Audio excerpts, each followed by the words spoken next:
বন্ধুরা চলুন আজকে আপনাদের সাথে একটি রাইস কুকার কীভাবে সার্ভিসিং করতে হয় সেটাই আজকে দেখাবো। এটা হচ্ছে সকেট, এই সকেটটা নষ্ট হয়েছে। তো সকেটটা নষ্ট হলে পরে এই নাট তিনটা খুলতে হয়। এই যে দেখাচ্ছি আপনাদের মাঝে, এই নাট তিনটা আগে খুলে নেবেন। এই তিনটা নাট স্ক্রু দিয়ে খোলার পরে দেখবেন এই পাশে একটা সকেট আছে। হ্যাঁ, এই সকেটটা একদম পুড়ে গেছে, দেখেন ভিতর সাইডটা কিন্তু পুড়ে গেছে। তো এই সকেটটা কিন্তু খুলতে হবে।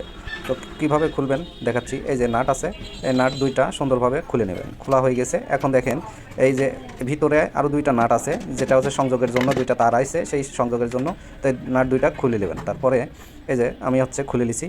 তারপরে এই দেখেন ভাঙাটা যেটা নষ্ট হয়ে গেছিলো সেটা, আর এই যে একটা নতুন সকেট একটা নিয়ে নিলাম, এই নতুন সকেট একটা নিয়ে নিলাম এবং আমি এখানে সেট করে দিলাম। দেখেন আমি যেভাবে সেট করছি আপনারা ঠিক এইভাবে কিন্তু আপনারা সেট করে নেবেন। আমার সেট করা হয়ে গেছে, নাট দুইটা সুন্দরভাবে আটকে দিয়েছি। এই দেখেন ভিতরে দেখাচ্ছি যেভাবে আটকাইছি ঠিক সেইভাবে কিন্তু আপনারা আটকা দেবেন। দেখেন আমার এখন কিন্তু কুকারটা এখন কাজ করতেছে। দেখেন আমার কিন্তু কুকটা কিন্তু এখন কাজ করতেছে। দেখেন সুন্দরভাবে কিন্তু কোনো সমস্যা নেই, এখন কিন্তু সুন্দরভাবে কাজ করতেছে। তো আপনারা বাসা বাড়িতে এভাবে কাজ করবেন।